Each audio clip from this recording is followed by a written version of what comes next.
ఇప్పుడే ఒక ఆర్టికల్ ఇప్పుడే ఒక న్యూస్ చూస్తున్నా పవన్ కళ్యాణ్ గారు అంటే కూర్చొని చదువుతున్నా సరే అవకాశం వచ్చింది మీడియాతో మాట్లాడే అవకాశం లేదు కాబట్టి మీ సమస్యలు చెప్తున్నా కార్యకర్తలు పవన్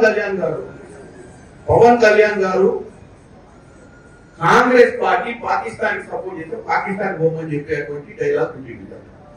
పవన్ కళ్యాణ్ గారిని ఒకరు చెప్పదలుచుకున్నారు. పవన్ కళ్యాణ్ గారు మీరు డిప్యూటీ సరే మొట్టమొదటిసారి ఎమ్మెల్యే మీకు మంచి అవకాశం వచ్చి డిప్యూటీ సీఎం అయింది. ఇది సినిమా కాదు, స్క్రిప్ట్ రాసిస్తే చదువుకోని.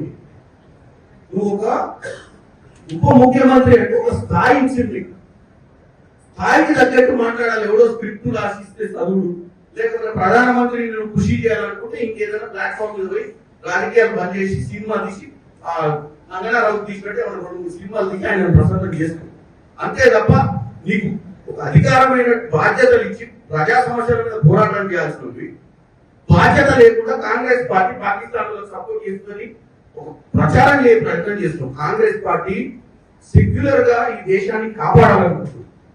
పాకిస్తాన్ ఇక్కడ ఉన్నటువంటి కుల మతాలకు అతీతంగా కాంగ్రెస్ పార్టీ అందరినీ ఒక పట్టున బతికేయాలనుకుంటుంది. పవన్ కళ్యాణ్ గారు మీ నాయకుడు ఎవరైతే ప్రసన్నం చేస్తున్నాడు నరేంద్ర మోడీ లెక్క